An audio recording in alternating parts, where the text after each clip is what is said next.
Halo, karibu tena katika channel ya Mega Technology, na katika video hii tunaweza kuendelea na mafunzo yetu ya Microsoft Office Excel. Katika tutorial hii tutaangazia jinsi gani ambavyo tutaweza kuona nini maana ya menu na uchaguzi wa cell, column pamoja na rows. Na vitu ambavyo tutaweza kuvitazama hapa ni pamoja ambavyo tunaweza tukafanya navigation, selecting a cell, selecting a range of cell, and selecting a row or column, also selecting a range of rows and columns. Pia tutaangalia selecting non-contiguous ranges, na pia selecting an entire workbook. Hivi ni vitu ambavyo ni vya msingi. Kabla tujaendelea, uweze kujua ni jinsi gani ambavyo unaweza kuchagua cell, column na mambo mengine kadha wa kadha, ili kuweza kufanya formatting katika application yako ama template yako ya Microsoft Office Excel. Tuweze kuangalia sasa ni jinsi gani tunaweza kufanikisha jambo hilo.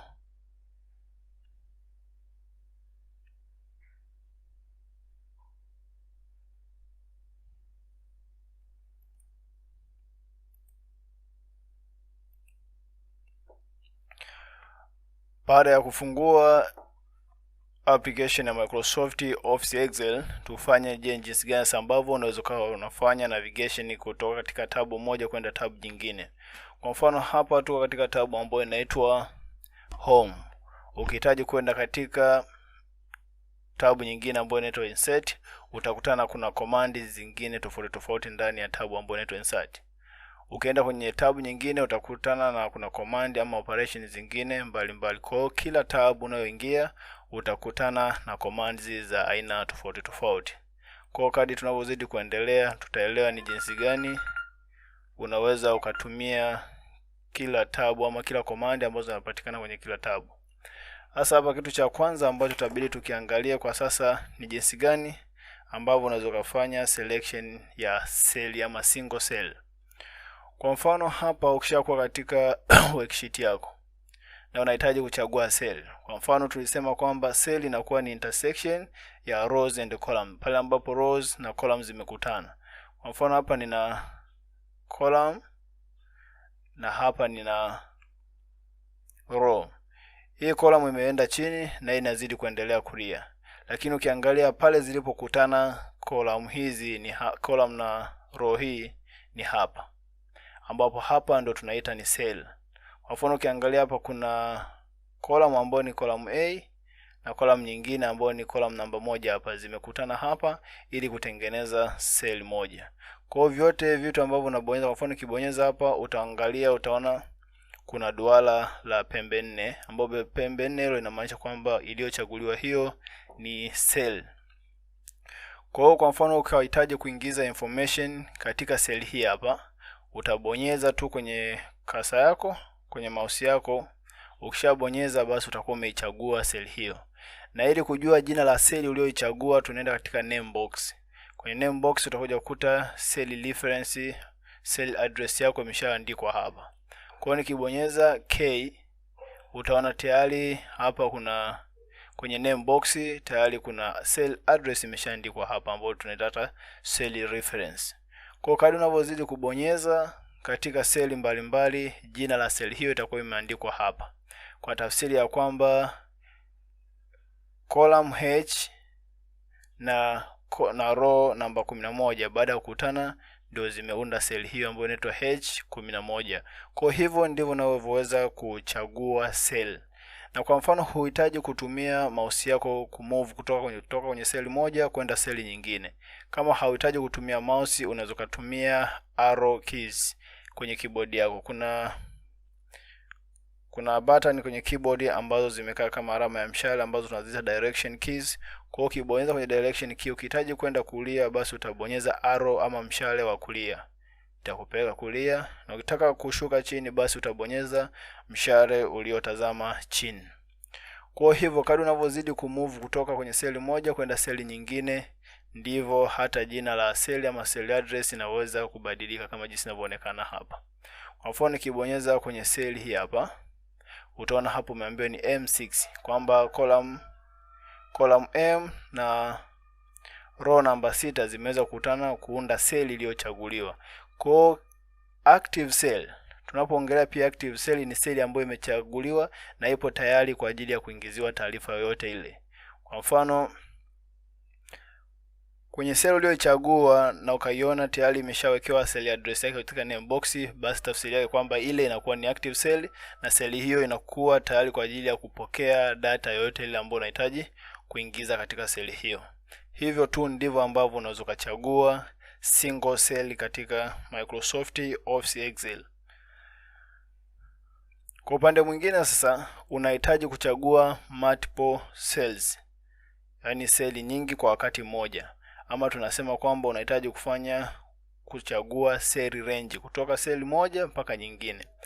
Kwa mfano, mimi nahitaji kuchagua seli ya kutokea hapa mpaka hapa kwa wakati mmoja. Nitabonyeza kwenye seli ambapo nahitaji kuanzia kuchagua seli hiyo. Baada ya hapo nitabonyeza left click kwenye mouse yangu bila kuachia, then una drag kwenda kulia mpaka unapohitaji kuishia. Kama unahitaji kwenda kushoto, basi uta drag kwenda kushoto, na kama unahitaji kwenda chini, basi uta drag kwenda juu chini. Baada ya hapo, kwa mfano mimi nahitaji kwenda kutoka kwenye seli hii hapa ambayo seli imeandikwa C4, nikaenda mpaka seli hii hapa ambayo inaitwa I, ambayo inakuwa ni I4. Kwa mfano mimi nahitaji kuchagua seli hizi hapo tu, ambayo ni kuanzia kwenye seli C mpaka I. Baada ya kuchagua hivyo, baada ya kuchagua vile, pia unaweza kufanya kuamua kuchagua kutoka hapa kwenye C mpaka kwenye I hapa kwenye column I, na pia ukaamua kushuka chini. Kwa mfano mimi nikachagua hapa nikaenda mpaka kwenye column ya I nikashuka chini.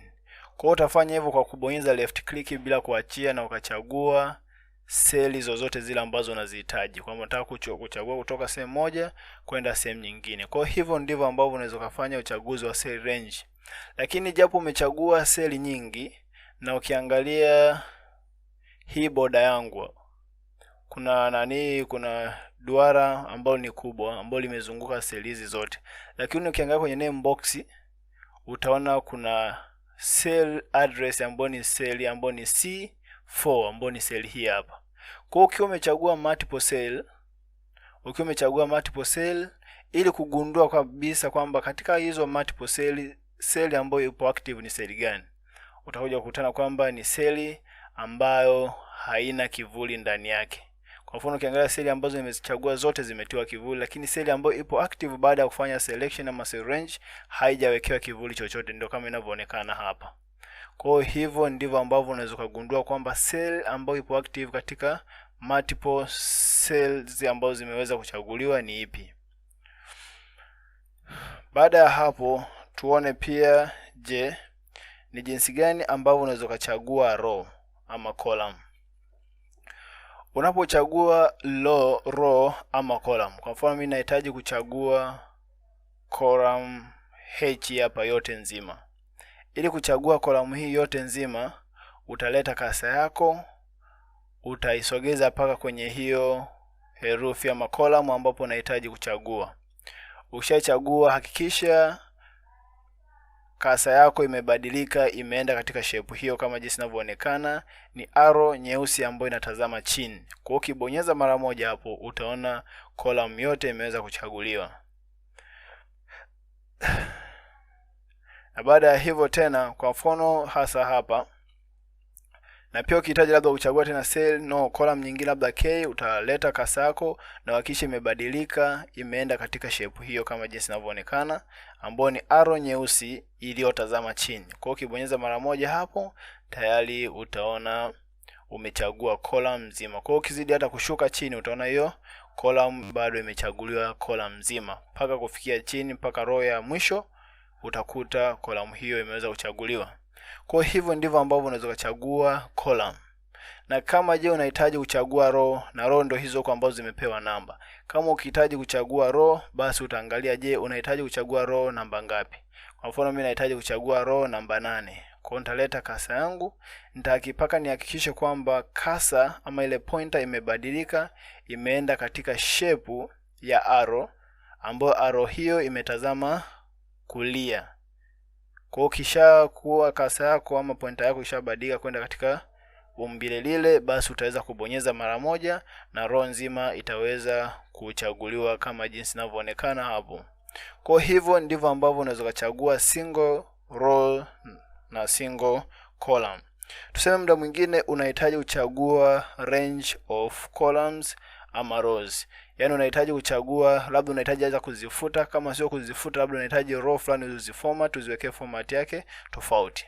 Kwa mfano mimi naweza kusema kwamba nataka kuchagua row kuanzia row C mpaka row M hapa. Kwa hiyo nitaweka kasa yangu, nitabonyeza hapo mara moja kuhakikisha kwamba ile row ya kwanza column ya kwanza imeweza kuchaguliwa.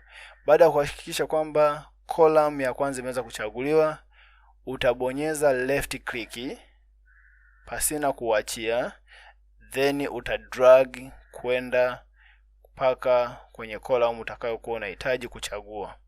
Kwa ukishafikia kwenye column ambayo unahitaji kuchagua, unaachia.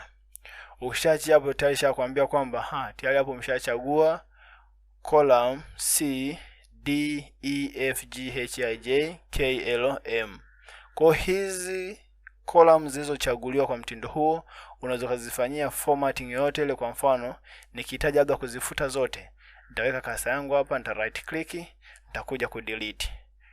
Delete zile zilizokuwepo, baadaye zinajiongeza column zingine.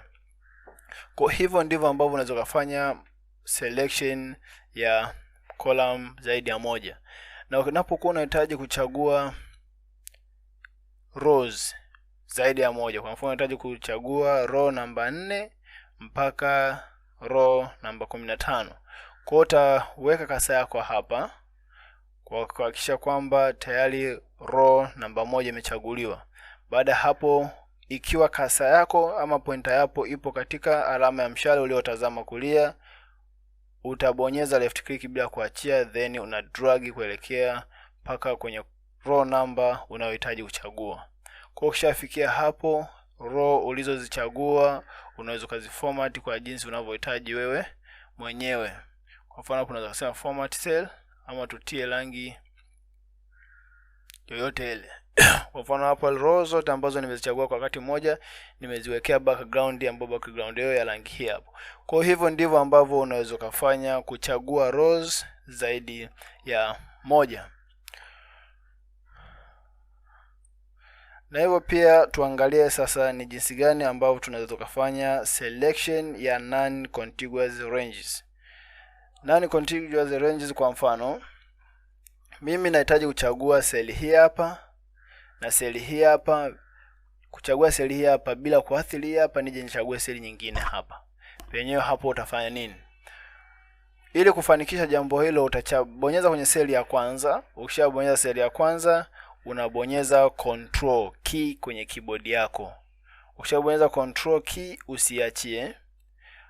Baada ya kufanya hivyo, unaenda na mouse yako ama kasa yako na move kwamba unahitaji kuchagua seli hiyo ya mwanzo. Hakisha hauachii control key. Utabonyeza seli nyingine, utabonyeza nyingine, utabonyeza nyingine. Kwa hiyo una uwezo wa kuchagua seli zaidi ya moja kulingana na jinsi unavyohitaji. Kwa hivyo ndivyo ambavyo unaweza kufanya selection ya non-contiguous cells, yani seli ambazo zimeachana mbalimbali, moja iko huku nyingine kule. Unahitaji kuzichagua zote kwa pamoja, kwa hiyo uta hold control key pasina kuachia, then unakuna bonyeza mara moja kwenye seli hizo ambazo unahitaji kuzichagua pasina kuachia. Pasina kuachia control key. Ukishamaliza sasa kufanya selection ya seli ambazo ulikuwa unazihitaji, ndio unaweza kuachia control key.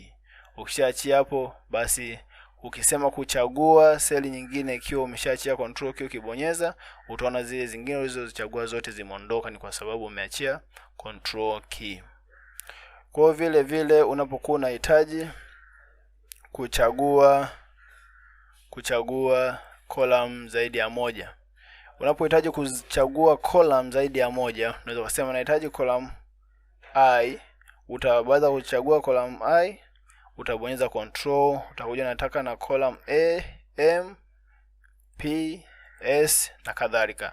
Kwa unapokuwa unachagua non contiguous cells, column ama rows, ni lazima ubonyeze shortcut kwenye keyboard yako ambayo tunaita ni control. Kwa mfano hapa nikihitaji pia kubonyeza sasa kuchagua rows ambazo rows hizo ziko mbalimbali. Kwa mfano nataka kuchagua row namba 6 na row namba 9. Utabonyeza kwenye row namba 6, then unabonyeza control key kwenye keyboard yako. Then utakuja kwenye row namba 9 utabonyeza, row namba 12 utabonyeza. Baada ya kufanya hivyo utaona cells zako zimeweza kuchaguliwa. Rows zako zimeweza kuchaguliwa.